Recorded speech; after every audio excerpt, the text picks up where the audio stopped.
Alors bonjour vie victorieuse, il me fait l'immense privilège, comme d'habitude, de t'apporter la parole de jour, vraiment en ce qui a trait de laisser de côté la religiosité, la religion, l'esprit de religiosité justement. Alors Seigneur, je te remercie pour ce moment, louange et honneur à ton Seigneur, merci pour ta grâce, merci pour cette personne-là qui veut s'ajouter aussi au ministère. La vidéo, ce n'était pas prévu qu'il montre son petit visage cute, mais en tout cas, gloire au Seigneur, ça fait du bien. Alors, Seigneur, je soumets ce moment entre tes mains, que ton nom soit glorifié. Amen. Amen, amen. Donc, vraiment, je rends gloire au Seigneur pour qui il est, pour sa bonté, ses faveurs envers toi, qui nous écoute, mais envers toi aussi, qui est abonné et qui continuellement s'abreuve des torrents de la parole de Dieu, justement, pour te tenir bien dans ces moments, justement. Alors vraiment, je veux que tu saches ce qui est vraiment l'esprit des religiosités. Ce n'est pas ce qu'on recherche, ce n'est pas ce que Dieu veut. Il n'y a pas de liberté dans cette mentalité-là, justement. Mais la mentalité qui est agréable à Dieu, justement, c'est la mentalité qui se veut être modelée par Jésus, justement, par son esprit.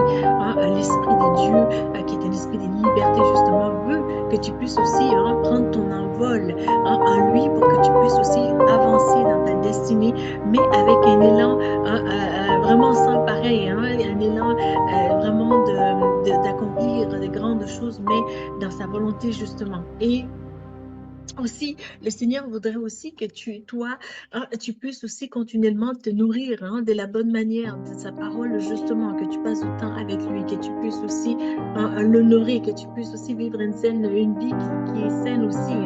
Et vraiment, dans cet esprit-là, c'est qu'il y a justement Galates chapitre 5, verset 22, qui doit être notre apport, justement. Si tu veux combattre l'esprit des religiosités, il n'y a rien de mieux que de renforcer justement ce que Dieu te permet vraiment de constater par son esprit, justement. Lorsque tu passes par le temps, lorsque tu passes par des temps difficiles, justement, mais que tu regardes à Dieu, que tu ne te laisses pas abattre sous le poids de l'amertume, justement, ou des poids écrasants des situations qui sont difficiles, justement, qui sont au-delà de tes capacités, justement, mais que tu t'appuies sur la parole de Dieu. Et c'est là vraiment que tu vas pouvoir réussir. C'est là aussi que l'esprit des religiosités n'aura pas sa part en toi, ne pourra pas t'écraser justement.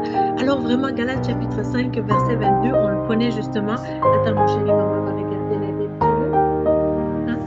Tu veux t'asseoir avec maman? Parce que cette chaise-là, elle est faite juste pour une personne. Avoir su, maman aurait pris un divan plus grand. Alors, est-ce que tu veux qu'on aille? On change de place ou est-ce que tu veux rester comme ça? Tu veux rester comme ça? Bon. Alors, vraiment, l'esprit de religiosité, justement, ce n'est pas quelque chose qu'on va rechercher justement. Mon chéri, je ne sais pas si ça va fonctionner comme ça dans la vidéo. Mais bon, allons-y avec qu'est-ce qu'on peut, d'accord? Champion? Alors, Attends, maman va arranger les jambes. Comme ça. Voilà. C'est bien? Eh bien. Bon, écoutez, le Seigneur fait bien des choses parce que l'esprit de religiosité, ça n'aurait pas permis qu'on puisse vraiment avoir cette imperfection-là dans justement la vidéo où l'enfant veut juste jump in, veut juste venir faire part de qu'est-ce qu'il veut dire justement.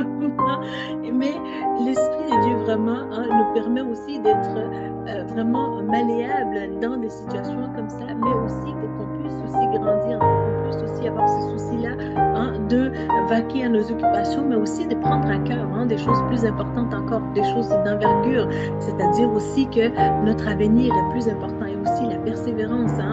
L'esprit, par exemple, de religiosité, le Seigneur permet que le message soit tourné d'une autre manière parce que il y a cette situation-là qui était prévue que mon fils soit dans mes bras en ce moment en train de prêcher. Mais ça fait en sorte que vraiment, et là, j'ai comme un cheveu qui était un petit peu plus rebelle. Mais voilà, le Seigneur permet des choses pour bien faire. C'est que tout simplement, lorsque on a cet esprit-là de religiosité, justement, on est stagné, on est vraiment arrêté à des idéologies vraiment qui nous fait pas, qui nous permet pas d'avancer, justement. Alors que lorsque vraiment il y a des situations imprévues, qui arrivent, justement, ce qui est normal, c'est que de nos jours, aujourd'hui, on fait face à des situations comme des cellulaires, qu'on ne sait pas vraiment si on a des addictions par rapport à notre cellulaire, qu'est-ce qu'on fait avec ça? La Bible ne dit pas exactement ce qu'il en est par rapport à ton cellulaire, justement, comment est-ce que tu dois gérer ton cellulaire. Mais plutôt, elle te met en garde de ne pas de ne pas faire en sorte que ce soit les cellulaires qui te gèrent et plutôt l'inverse, que ce soit toi qui va contrôler justement ces objets-là, ces choses-là.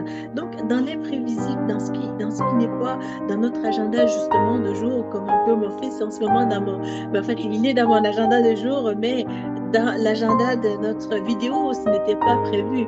Alors vraiment, quand c'est des situations comme ça qui arrivent, qui est-ce qui nous guide justement? C'est l'Esprit de Dieu qui est en nous, qui nous vient en aide, qui nous montre justement quoi faire et quoi ne pas faire justement. Parce que avec ce genre de situations-là, lorsque tu es dans la mentalité des religions justement, ben, tu es frustré.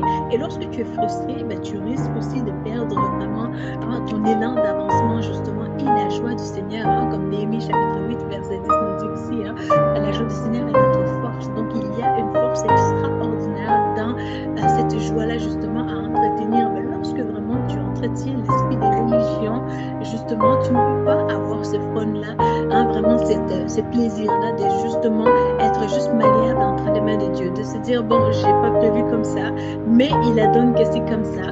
Alors, vraiment, on va faire notre mieux pour ne pas justement être prise vraiment de frustration par rapport à ce qu'on a prévu et ce que Dieu peut permettre aussi. Alors vraiment, nous devons aussi à faire attention à ce que notre approche de la Bible, justement, ne soit pas juste pour mettre un frein à la vie des autres, parce que Dieu veut qu'on évolue, on est des humains, puis c'est en fait, notre souhait de vouloir aussi évoluer dans la direction de la volonté du Seigneur, justement, lorsque on fait face à des situations, justement, qui sont en fait ancrées par rapport dans nos valeurs, mais par rapport aussi à la Bible, justement. On ne veut pas dire non plus ben, le péché c'est permis, c'est comme ça, on est dans telle sphère en fait, comment je pourrais dire ça, de domaine et tout, et puis là, ben voilà, moi je suis technicienne juridique, ou bien tu es dans d'autres domaines justement, et tu te dis, bon ben voilà, moi ben, je veux agir de telle manière pour justement faire promouvoir le péché, et puis ce n'est pas ça.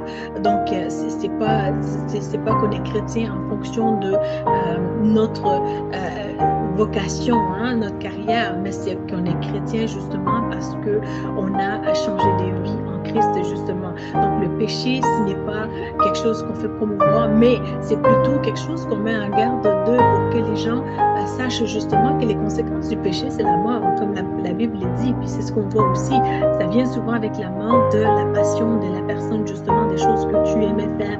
Et puis après ça, ben, l'individu se trouve à être fragile et ça peut engendrer une espèce aussi de retour aux pensées noires, suicidaires, justement. Donc, c'est vraiment à faire attention, à prendre au sérieux, justement. Donc, mis à part ça, vraiment, l'esprit de religiosité, c'est quelque chose de très dangereux parce que c'est quelque chose qui ne te permettra pas de pouvoir évoluer selon la saine manière de l'Esprit de Dieu, justement. Parce que l'Esprit de Dieu, autant que c'est un esprit de liberté, mais c'est un esprit de maîtrise de soi, c'est un esprit de discipline. Donc, c'est quelque chose de vraiment sensé, c'est quelque chose de vraiment magnifique, c'est quelque chose qu'on recherche, justement, c'est quelque chose qui nous fait du bien, c'est quelque chose aussi qui nous passionne, c'est quelque chose qui amène à sa présence, justement, cette vie, cette joie, ce bonheur, justement, ce qu'on recherche aussi, c'est le bonheur aussi. Et combien sont les fois où le Seigneur est venu justement nous accorder ce bonheur, ce bien-être justement en lui. Alors toi et moi, alors qu'on recherche vraiment la volonté côté du Seigneur, nous allons comprendre que vraiment, il y a lieu que nous laissons de côté l'esprit des religiosités, justement. Et bien souvent, si on est honnête, toi et moi, on sait que si je me laisse aller peut-être plus avec un peu plus de modestie, on sait que peut-être plus de 70% environ des personnes qui ont ces chapeaux-là d'esprit des religiosités ont souvent derrière, dans les coulisses spirituelles, derrière les rideaux spirituels, justement, ont souvent en tête justement la quête du pouvoir, justement, et la quête du fait que je veux que mon nom soit élevé plutôt que le nom de Jésus, justement, comme d'entendre vraiment les religieux faisaient justement. Alors, toi et moi, on doit être vigilants pour discerner cela et de ne pas être aussi victime aussi de ces choses-là. Amen, amen. Alors, si tu as aimé cette vidéo-là, je t'en prie, like la vidéo. S'il te plaît, mon chéri, aide-maman. Aide-maman, ne fais pas ça, s'il te plaît. Alors, si tu as aimé cette vidéo-là, je t'en prie, like la vidéo et puis aussi abonne-toi et ne manque pas surtout aussi d'accepter le Seigneur Jésus comme ton Seigneur et ton Sauveur. Et c'est là aussi que tu vas voir des grandes choses s'accomplir aussi. Alors, c'est une prière assez simple. C'est dit tout simplement, Seigneur Jésus, viens dans mon cœur, je t'accepte comme mon Seigneur et mon Sauveur. Seigneur, pardonne-moi pour mes péchés. Seigneur, remplis-moi de ton Saint-Esprit et dirige-moi, Seigneur, en ton nom Jésus. Amen. Amen. Donc, si tu as fait cette prière-là, vraiment, je crois que tu es vraiment sauvé et Dieu peut t'aider en toute situation. Et s'il te plaît, si tu as aussi des prières, n'hésite pas à nous faire part. Alors voilà le message que j'avais sur le cœur. Est-ce que tu veux dire merci ou bonjour ou bisous? Bonjour, attends qu'on puisse te voir. Est-ce que tu veux te montrer quand tu dis bonjour? Attends. Est-ce que tu veux dire bonjour? Est-ce que tu veux envoyer un petit bisou? Bravo, merci. Et merci d'avoir aidé maman pour la vidéo. Bon, de rien. Puis voilà, ben, merci Jésus. Puis oui, je suis contente que vraiment il ait permis ça comme ça. Bonne journée. Bon dimanche. Bye. Attends mon chéri.